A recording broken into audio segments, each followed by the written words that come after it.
This reading is The Gates of Hope by Reverend Victoria Safford.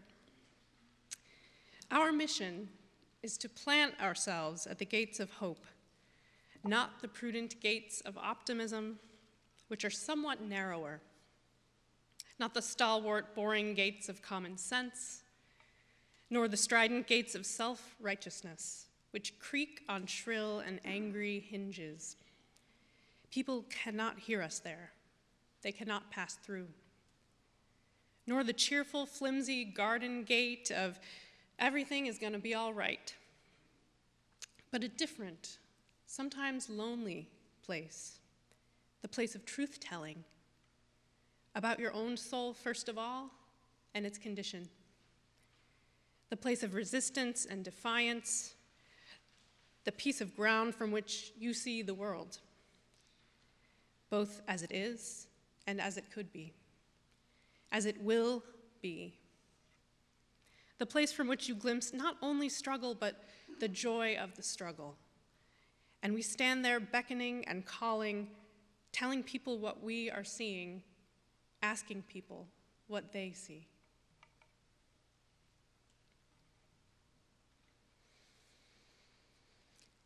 So, I'm new here. And I'm not talking about how this is my very first visit to this beautiful, light-filled sanctuary and congregation, but that is part of the story. As of last Wednesday, I've completed 2 years in this role as Congregational Life field staff in the New England region, and as your primary contact on that team. I served for several years in various other offices at the UUA, including the Office of Transitions and Ministries and Faith Development. And I've noticed, with the perspective of a relative newcomer, that congregational leaders, both lay and professional, often come to my team seeking answers and fixes about how to grow their congregation, how to be attractive to visitors and prospective members, families with young children. It's quite common. And my inclination is that of wonder, first and foremost. What is at the heart of these questions? They have no concrete answers, I'm afraid.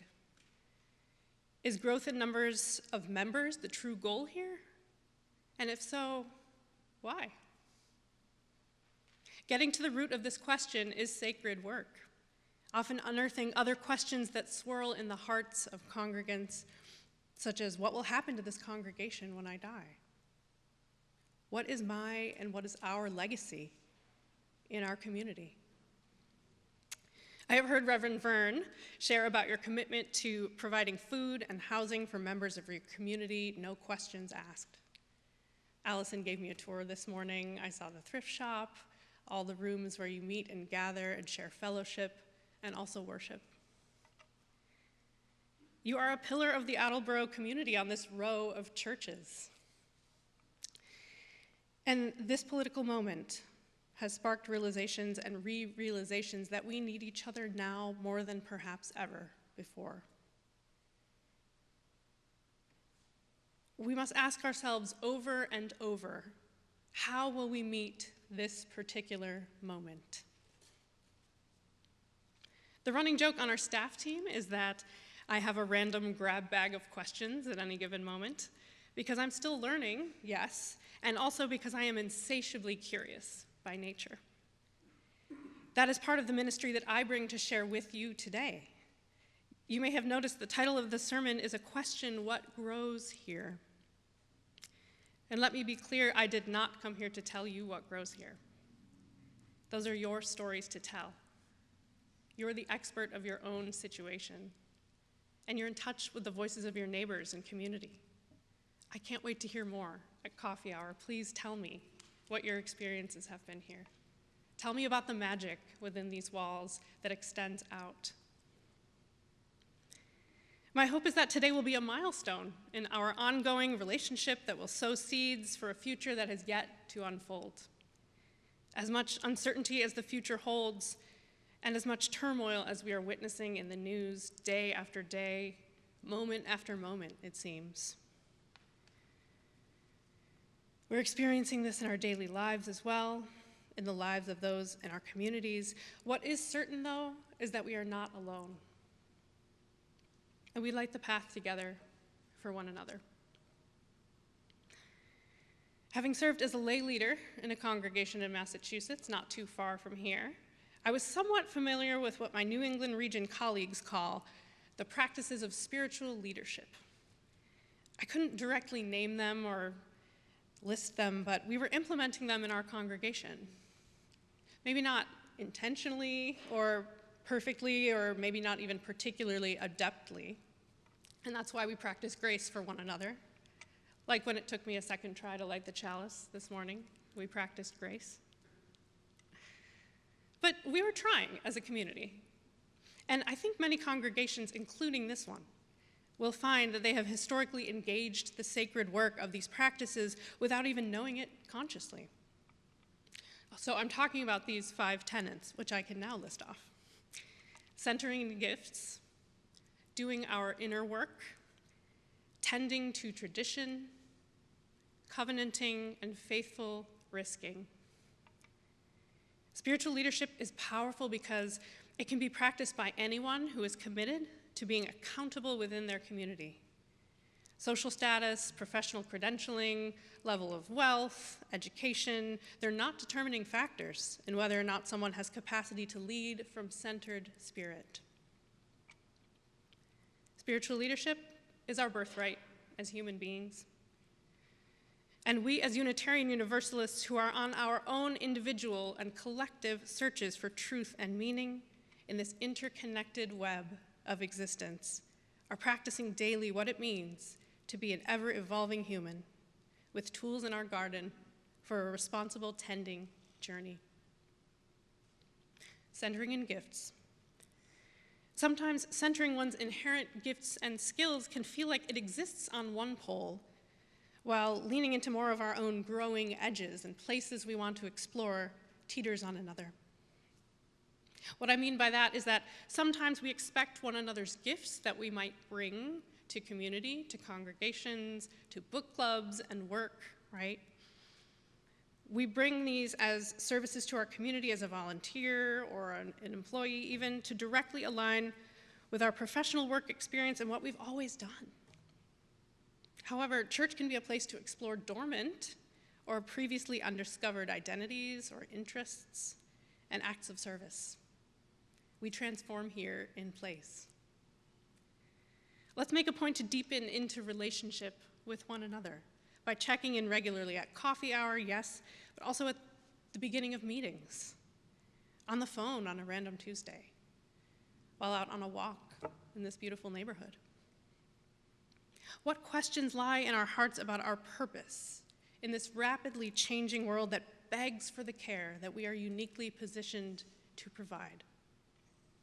What lights you up? What is your superpower? I'm sure we have just as many superpowers in here as we have people in the room, and a lot more than that.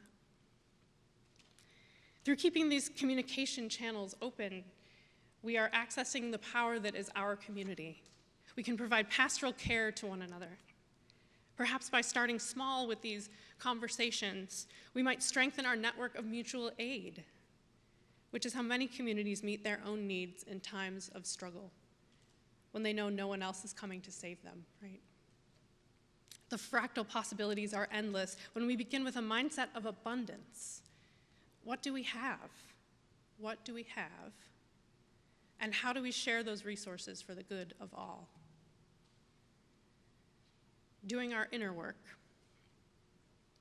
So doing our inner work with the aim of growing as individuals, of course, and as a people, collectively, is a spiritual practice to which we as Unitarian Universalists have committed and remain committed.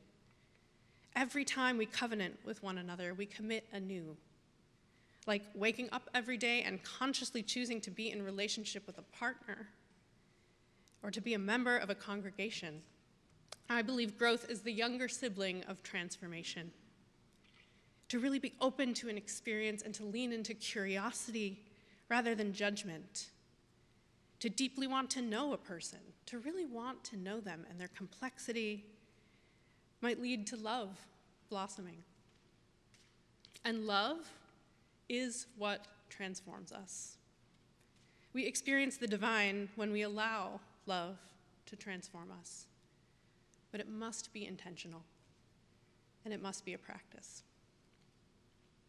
When I was in college, I had a work-study job mobilizing volunteers from campus to work in the local community garden in our small town. As a white, then able-bodied college student with a driver's license, I held privilege that some other gardeners who were living in town did not. And over time, I realized that my work-study program's assumptions that the college had everything to give these folks in a charity mentality was highly problematic. We were literally the college on the hill, separated in emotion and experience from the folks who actually were rooted in the town. So one day in the garden, I was humbled by a 10-year-old who taught me how to plant broccoli and cauliflower because he had been doing it for years at that point. And it was new to me. I had never done this before. Me in the position of teaching and leading found myself in swapped positions with this child.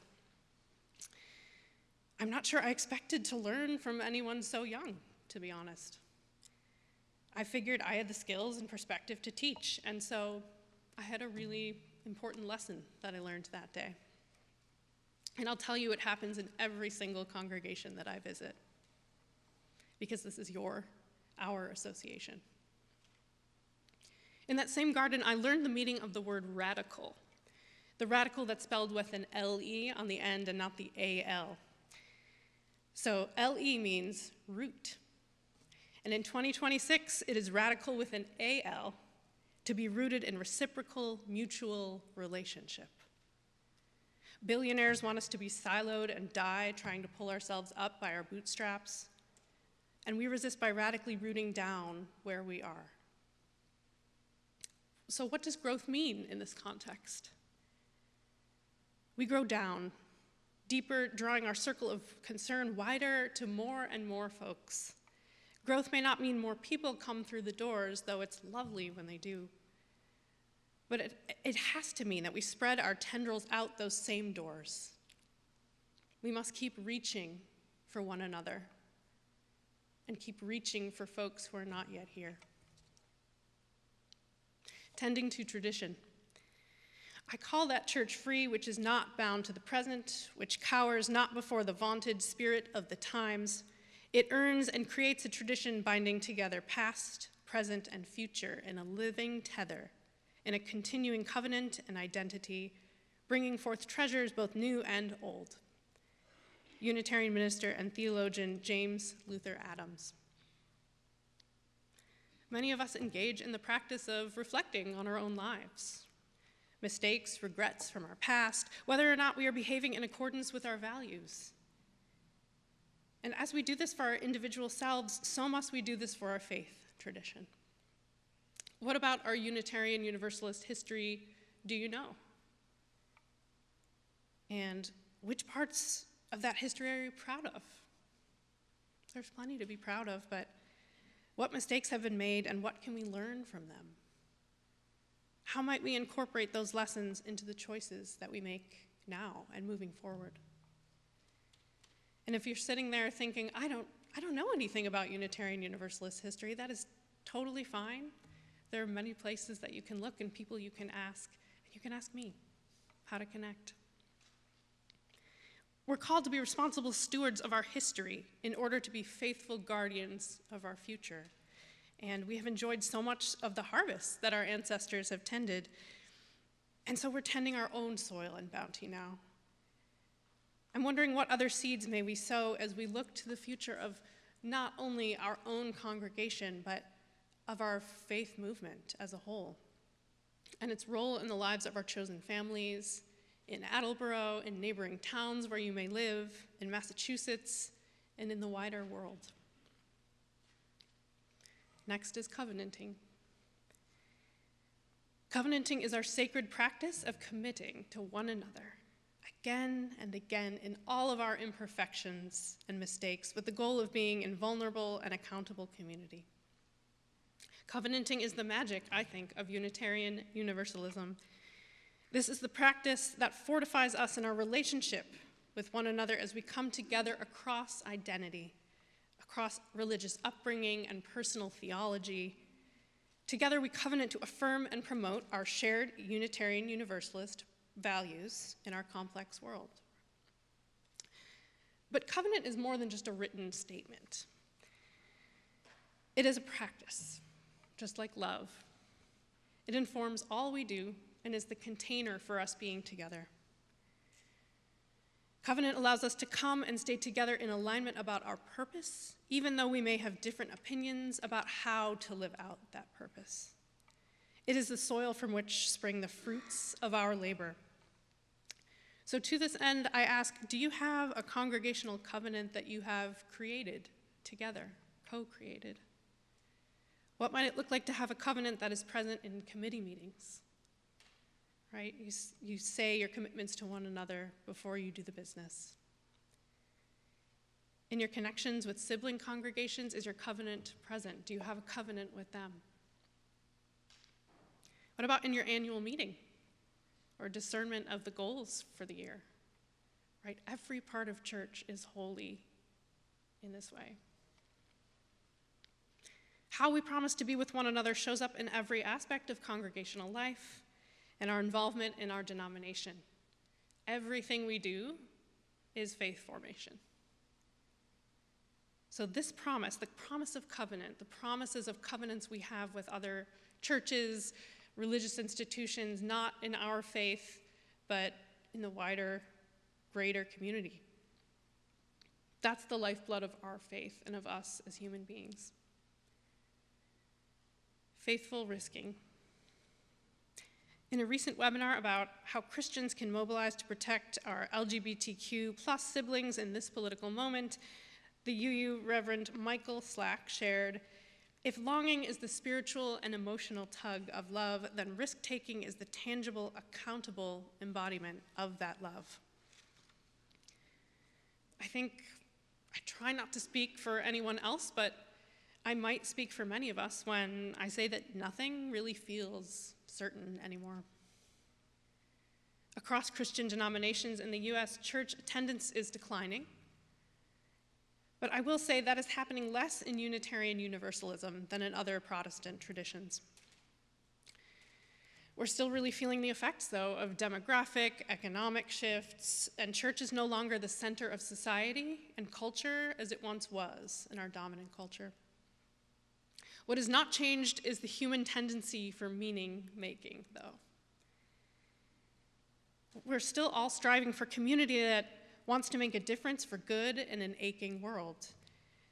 A colleague recently reflected that younger people do not strive to be part of organizations so much as they're motivated to align with social and political causes that promote justice about issues that matter to them. So it's the action, not the membership, that is important. Thus, I believe there's still an opportunity for us to reach folks who are not inclined to show up on Sunday morning. There's a real opportunity there. And that's what I'm talking about with the tendrils reaching out. There are ample possibilities for doing church differently. However, we're talking about change, the deeper thing that is change, and it's really hard. UUs, in my experience, are both very brave and afraid of change. I'm afraid of change. But I wonder what happens when we challenge ourselves to lean even further into curiosity and wonder than we do into fear and judgment. It's really challenging, but it's worth it. So let's experiment. Let's try and fail. One of my colleagues says, experifail. Let's act, reflect on our action, and adapt, right? This is what we do as humans. Let's bring our inherent gifts to the table and see what else we might risk trying together in covenant that is ours uniquely, knowing that we will always have our own inner work to do to keep doing. It doesn't end. We're always working on ourselves and growing and changing. So we know that, and we're rooted in the complicated history of our faith tradition. Adrienne Maree Brown, visionary writer and emergent strategist, writes, "There is a conversation in the room that only these people at this moment can have. Find it." I believe that you will find it, and you are finding it. Through grounding in your radicals and asking one another, really pausing to listen for concentric circles of longing among yourselves, that you will find it, and you're doing it.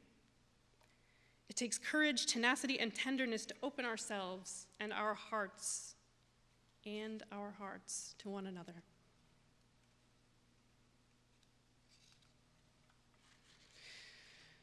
So, what better time than now to double down on that, right?